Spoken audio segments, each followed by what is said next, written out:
तैयारियों को लेकर हमारे संवाददाता ऋतिक अग्रवाल ने साधु संतों से खास बातचीत की। वहीं साधु संतों ने कुंभ मेले की धीमी गति से चल रही तैयारियों को लेकर नाराजगी जताई। इस समय हम मौजूद हैं वृंदावन के कुंभ मेला स्थल क्षेत्र में, और जैसा कि हम आपको हमारे चैनल के माध्यम से लगातार दिखा रहे हैं कुंभ की क्या स्थिति है। इस समय उत्तर प्रदेश के लिए सबसे बड़ा विषय एक कुंभ ही है कि किस तरीके से कुंभ मेले को भव्य और दिव्य बनाया जाए। तो इसी सिलसिले को लेकर के आज हम आ पहुंचे हैं निर्भय अखाड़ा के श्री महंत श्री मदन मोहन दास जी महाराज के पास। आइए इनसे जानते हैं क्या जिस तरीके से प्रशासन द्वारा कुंभ का कार्य किया जा रहा है, क्या इससे महाराज जी संत महंत सभी संतुष्ट हैं या नहीं है। महाराज जी, सबसे पहले तो बहुत बहुत स्वागत है आपका हमारे चैनल में।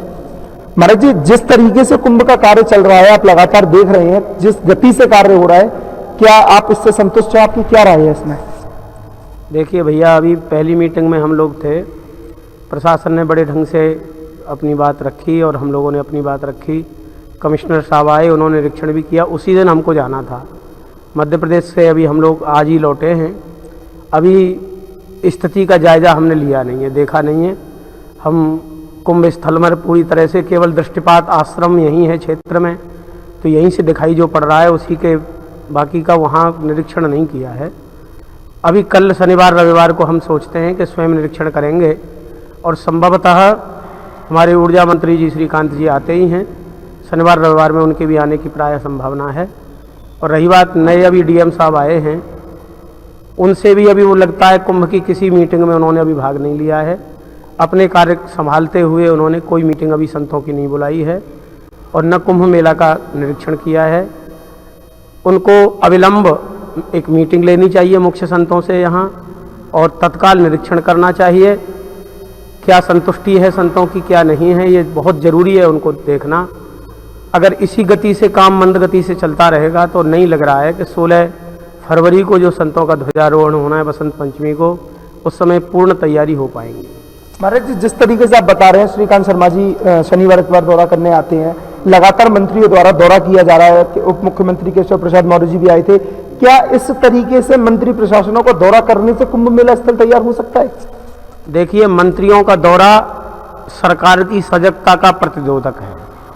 हमारे योगी जी बहुत इसमें सक्रिय हैं, इसलिए अपने डिप्टी सीएम को भी भेजा उन्होंने, और ऊर्जा मंत्री लगातार लगे रहे। हमने बहुत कुंभ किए हैं, लेकिन इतना सक्रियता से कोई भी सरकार आगे नहीं आई है। अब सरकार की तरफ से तो पूरी तरह से इसको ध्यान में लिया जा रहा है। रही काम तो जमीन स्तर पर अधिकारियों को करना है। मेलाधिकारी जी हमारे नागेंद्र प्रताप जी बड़े सुलझे हुए हैं। पहले डीएम साहब भी उसको ध्यान में ले ही रहे थे, लेकिन अभी जो डीएम साहब आए हैं ये कितना इसको गंभीरता से लेते हैं और कितनी व्यवस्था देखते हैं, यही देखना है बस। महाराज जी, इस समय सबसे बड़ा मुद्दा चल रहा है कुंभ को लेकर के कि इसका नाम कुंभ रखा जाए या संत समागम किया जाए, इसको लेकर के आपकी क्या राय है? देखिए, संत समागम तो हम संतों में सदा होता रहता है, लेकिन ये 12 साल में आने वाला कुंभ पर्व है और ये ऐतिहासिक है। ऐसा नहीं है कि आज किसी ने कल्पित इसका नाम कुंभ रखा हो। हजारों साल से इसकी परंपरा है। हमारे वैष्णव संत यहाँ पहले से अपना त्याग तपस्या करते, 40 दिन तक रहते। इसकी प्राचीन परंपरा है। इसके अब समय आपकी मीडिया में बोलने का नहीं है। हमने कई जगह लिखा भी है और इसको बोलते भी हैं। ये उन कुंभों से भी ज़्यादा महत्वपूर्ण कुंभ है, क्योंकि तीर्थराज प्रयाग, उज्जैन, नासिक और हरिद्वार का जो कुंभ है वो अमृत को, देवताओं का गरुड़ जी का मतभेद के कारण वो कुंभ चालू हुआ, और गरुड़ जी ने जहाँ जहाँ अमृत का घड़ा रखा और छलका वहाँ कुंभ प्रारंभ हो गया। लेकिन श्रीधाम वृंदावन का जो कुंभ है वो कोई विवाद का कुंभ नहीं है। वहाँ पर गरुड़ जी महाराज आए और अमृत घड़े को उन्होंने बड़े शांति से रखा, और भगवान श्री हरि आकर के, स्वयं नारायण ने आकर के श्री गरुड़ जी महाराज को समझाया, और यहाँ पर कुंभ वो अमृत छलका। तो ये प्रेममय कुंभ है वृंदावन का, इसलिए यहाँ कभी कोई संतों में मतभेद नहीं होते। संतों में और प्रशासन में भी कोई मतभेद प्रायः अब तक यहाँ नहीं देखा गया है। अन्यत्र कुंभों में तो प्रायः लास्ट तक मतभेद ही बने रहते हैं। अन्य अखाड़े आपस में, अखाड़ों में ही सामंजस्य नहीं बनता है। लेकिन ये वैष्णवों का कुंभ है। यहाँ पर हमारे सन्यासी भी चाहते हैं तो स्नान करने आते हैं, लेकिन मुख्यतः वैष्णवों की रहती है। इसलिए ये कुंभ ही है, और इसके अनेक प्रमाण अवसर आएगा तो हम देंगे। महाराज जी, मेरा एक सवाल और रहेगा आपसे। जिस तरीके से अभी प्रशासन द्वारा कुंभ मेला स्थल खाली कराया गया, तो क्या प्रशासन को नहीं चाहिए कि इस कुंभ मेला स्थल को सुरक्षित किया जाए, जिससे भूमाफियाओं द्वारा आने वाले समय में कब्जा ना हो सके या उनको इतना समय ना लगे इस स्थल को खाली कराने में? ये तो सरकार इतना अति आवश्यक है वृंदावन में, क्योंकि वृंदावन संपूर्ण विश्व की एक केंद्र है। यहाँ पर ऐसी कोई भूमि नहीं है मथुरा वृंदावन से लेकर के कि जहाँ पर 10-5 हजार लोगों का कोई समागम या कोई सभा हो सके। प्रातःकाल घूमने लायक भी कोई व्यवस्था नहीं है। वृंदावन जो लता पताओं वाला वृंदावन था, वहाँ लता पताओं का भी भारी अभाव हो गया, क्योंकि एक तो लोगों की बिल्डिंगें बन गई और दूसरे जो वृक्ष हैं, लता पताएँ हैं, वो बंदरों से बहुत भारी उसको क्षति हो रही है। इसलिए हम तो कहेंगे कि मेला क्षेत्र को पूर्णता से सुरक्षित किया जाए।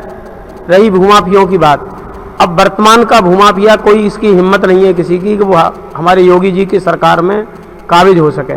पुराने जिन लोगों के हैं उसको भी चाहिए सरकार को कि उसको अलग करें और पूर्ण रूप से इस क्षेत्र को सुरक्षित करें। महाराज जी, जो प्रशासन की तैयारियां हैं वो तो चली रही हैं, उसमें मुझे संत महात्माओं पर पूरा विश्वास है कि वो इस कार्य को पूरा कराएंगे, लेकिन 16 फरवरी से जो कुंभ लगने जा रहा है उसमें बाहर से आने वाले श्रद्धालुओं के लिए आप क्या संदेश देना चाहिए? देखिए, श्रद्धालु बहुत प्रचार है। श्रद्धालु प्रेममयी वृंदावन की भूमि में आने के लिए भारी उत्सुक हैं, और सबसे बड़ी हमारी सफलता है कि वैक्सीन अगर लग गई, क्योंकि अब तक कोरोना महामारी के कारण संत भी घबरा रहे थे, श्रद्धालु भी घबरा रहे थे, क्योंकि हम लोगों से जिन ने बात की बोले महाराज जी बहुत आने की इच्छा है, कैंप लगाने की, बृहद कैंप लगाने की इच्छा है, लेकिन कोरोना के कारण असमंजस में पड़े हैं। अगर ये तीव्रता से जल्दी वैक्सीन लगी तो निश्चित ही बहुत श्रद्धालु आने की संभावना है, और यहाँ के कुंभ से वो निश्चित शांति का और प्रेम का संदेश लेकर लोग जाएंगे। तो जैसा कि आज हमने आप लोगों को बताया कि महाराज जी द्वारा कि किस तरीके से कुंभ की गति को तेज किया जा सकता है प्रशासन द्वारा, और किस तरीके से कुंभ लगने जा रहा है, ये हमने जाना निर्मोही अखाड़े के महंत श्री मदन मोहन दास जी से। आइए जानते हैं अन्य महंत एवं महामंडलेश्वरों से। महामंडलेश्वर श्री परमेश्वर दास महाराज जी, आइए जानते हैं इनकी राय। जिस तरीके से कुंभ का कार्य मोरकुटी आश्रम से, आइए जानते हैं इनकी राय। जिस तरीके से प्रशासन के द्वारा कुंभ मेला क्षेत्र में कार्य किया जा रहा है, जिस गति से किया जा रहा है, उस गति से महाराज जी कितने संतुष्ट हैं? महाराज जी, सबसे पहले तो बहुत बहुत स्वागत है आपका हमारे चैनल में। महाराज जी, जिस तरीके से कुंभ मेला क्षेत्र का प्रशासन द्वारा कार्य किया जा रहा है, उसकी गति को लेकर के आप कितने संतुष्ट हैं और आपकी क्या राय है? बोल वृंदावन बिहारी लाल की जय।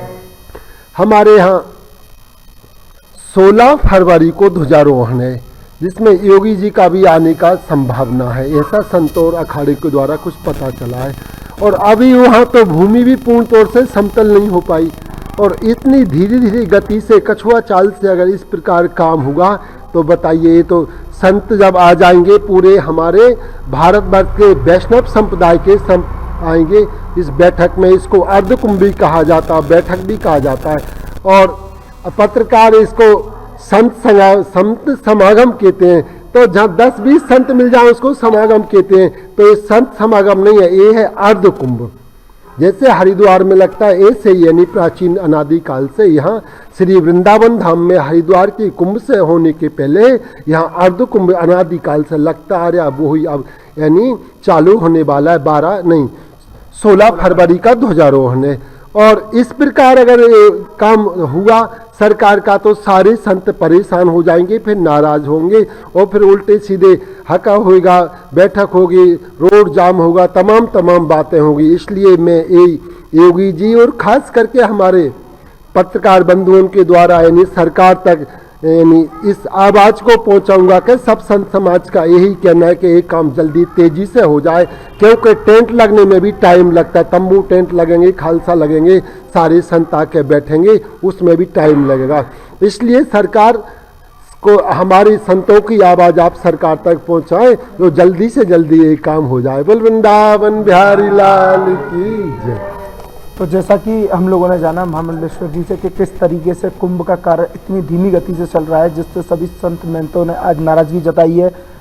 अब देखना ये होगा कि प्रशासन इसमें कितनी सख्ती बरतता है। आइए जानते हैं कुछ और अन्य संत महंत महामंडलेश्वरों से। मौजूद हैं श्री हरदासी संप्रदाय के महामंडलेश्वर श्री राधा प्रसाद देवजू के परम कृपा पात्र महंत श्री मोहिनी बिहारी शरण जी। आइए इनसे जानते हैं जिस गति से कुंभ मेले स्थल का कार्य चल रहा है, इससे ये कितने संतुष्ट हैं और इनकी क्या राय है। महाराज जी, सबसे पहले तो बहुत बहुत स्वागत है आपका हमारे चैनल में। महाराज जी, इस समय देखा जा रहा है उत्तर प्रदेश का सबसे बड़ा विषय कुंभ मेला ही है और प्रशासन को, शासन प्रशासन को, सरकार को सबसे ज्यादा ध्यान इस समय कुंभ में ही देना चाहिए। तो जिस गति से कार्य कुंभ में चल रहा है, उस गति के कार्य को देख करके आप कितने संतुष्ट हैं? आपने ये बहुत ही संतों की बात को, पीड़ा को उठाया है, क्योंकि ये कुंभ मेला ये सबसे बड़ा कुंभ मेला है। श्री धाम वृंदावन, धामों को धाम श्री धाम वृंदावन है। यहाँ देश विदेश से, पूरे भारत से यहाँ इस मेला की सब लोग चाहना करते हैं, क्योंकि ये 41 दिन का एक पर्व एक उनके लिए महत्वपूर्ण होता है। पर ये मेला, पहले जो मेला हुआ था 2010 में, अब तक ज़मीन पहले कट चुकी थी, पूरी व्यवस्था हो चुकी थी, लाइटें पूरी लग चुकी थी पहले, तो पूरा 2-3 तारीख में हम लोगों को ज़मीन मिल गई थी।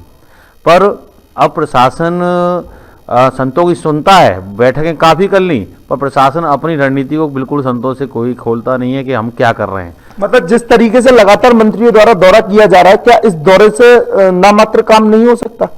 नहीं, मंत्रियों के दौरा तो हो रहे हैं। अभी देखिए कि अभी हमारे सर्वग्राम मिश्र जी गए, और जो हमारे अभी तत्काल जो नए डीएम साहब आए हैं, तो मुझे लगता है कि डीएम साहब को प्राथमिकता पहले मेला को देनी चाहिए थी। अभी बिहारी जी के दर्शन करने आए, कार्यभार संभाला, उन्होंने कोई भी स्टेटमेंट ऐसा नहीं हमने सुनने को आया है कि उन्होंने मेला का दौरा किया है, मेला में प्रशासन को कोई कर किया है। जब वहाँ का जो मेन प्रशासन का जो आदमी अगर सक्रिय नहीं है, तो और अधिकारी क्या करेंगे? अभी देखिए कहीं रोडों के निर्माण जो बोले जा रहे हैं हो रहे हैं, वही कर रहे हैं, और घाट बनाने की व्यवस्था चल रही है, तो ये कब तक होगी? 16 फरवरी नज़दीक है।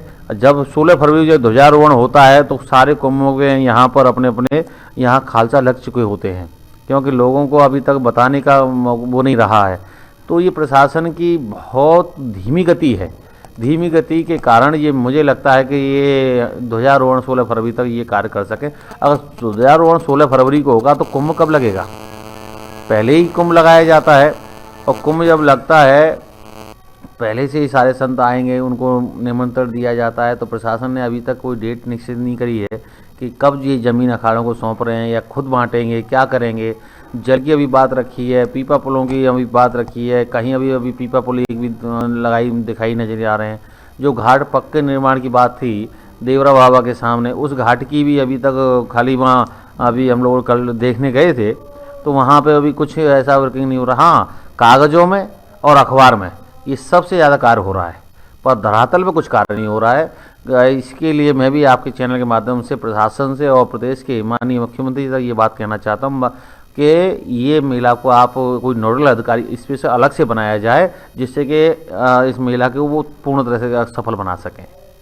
महाराज जी, एक सबसे बड़ा विषय आता है, कोई अगर खाली जमीन अगर पड़ी होती है, 1 या 2 दिन ही अगर खाली जमीन रहती है, उस पर भूमाफिया या अन्य निर्माण कब्जे कर लिए जाते हैं।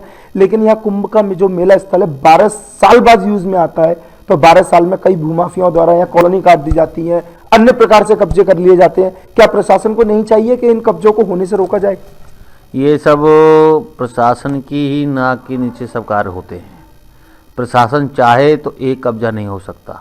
मैं तो कई बार ये बात उठाई है कि प्रशासन चाहे तो सब काम कर सकती है। ये अधिकृत करने की ज़मीन भूमि को हम पूरी संत समाज ने बात उठाई है। अगर ये प्रशासन मेला की पूरी भूमि को अधिकृत कर ले, तो इस वृंदावन में हर रोज़ हर महीने कोई ना कोई आयोजन इतने बड़े एरिया में हो सकता है। संतों की व्यवस्था हो सकती है, एक अलौकिक जगह हो सकती है। पर्यटकों का आने के लिए एक वृंदावन के जो जमुना के किनारे का जो घाट की जो सौंदर्यीकरण होगा, वो भी आनंद आ सकता है। तो ब्रज 84 कोस की जो परिक्रमा लगती है, यहाँ भूमि की संकीर्णता रहती है, लोग कहाँ से पंडाल लगाएं, तो वो भी उसमें व्यवस्था हो सकती है। तो ये प्रशासन की बहुत बड़ी नाकामी है, मैं मानता हूँ इस बात को। पर हमारे योगी जी और मोदी जी ये पूर्ण तरह से संतों के सानिध्य में अपना वो कार्य करते हैं। उनकी तरफ से पूरी तरह से जो कुंभ भव्य और दिव्य कुंभ बनाने के लिए अब तक किसी भी प्रशासन ने अभी तक ऐसा पैसा नहीं दिया जितना पहले वो स्वीकृत कर चुके हैं। पर क्या कारण है ये समझ में नहीं आ रहा है कि क्यों इसे लेट डिले किया जा रहा है। महाराज जी, इस बार जो कुंभ लगने जा रहा है ये भाजपा की सरकार में लग रहा है और ये बहुत ही ज्यादा गर्व की कही जा सकती है बात कि ऊपर से नीचे तक पूरी सरकार भाजपा की है। और इससे भी बड़ी बात है कि हमारे देश के जो हमारे उत्तर प्रदेश के मुख्यमंत्री हैं योगी आदित्यनाथ जी, वो स्वयं गोरखपीठ के महंत हैं, तो शायद आप लोगों की पीड़ा उनसे बेटर कोई नहीं समझ सकता। तो उसके लिए आपकी क्या राय है? माननीय योगी जी ने पहले स्पष्ट कर दिया कि इलाहाबाद की तरह ही ये कुंभ लगेगा और पूर्ण तरह से जो सुविधाएं इलाहाबाद कुंभ में दी गई थी उसी प्रकार से यहाँ संतों को भी दी जाएगी। हमें पूर्ण विश्वास है अपनी प्रदेश सरकार पर और ये कुंभ को भव्य और दिव्य बनाने में वो सफल करेंगी। अगर ऐसा ही रवैया रहा तो हम लोग निश्चित ही संत समाज एक दल माननीय मुख्यमंत्री से जाके मिलेंगे। तो जैसा कि आज हम लोगों ने आपको दिखाया कुंभ मेला क्षेत्र की गति से किस तरीके से संत महात्मा महामंडलेश्वर नाराजगी जता रहे हैं। अब प्रशासन को अब देखना ये होगा कि इसमें प्रशासन किस तरीके से कार्रवाई करता है और किस तरीके से कार्य की गति को तेज करता है। आज हमने आपको दिखाया कुंभ मेले की तैयारियों के बारे में। इसी तरीके से कुंभ मेले की लगातार अपडेट्स के लिए जुड़े रहे हमारे समाचार 24 से। मनोज अग्रवाल के साथ ऋतिक अग्रवाल की रिपोर्ट।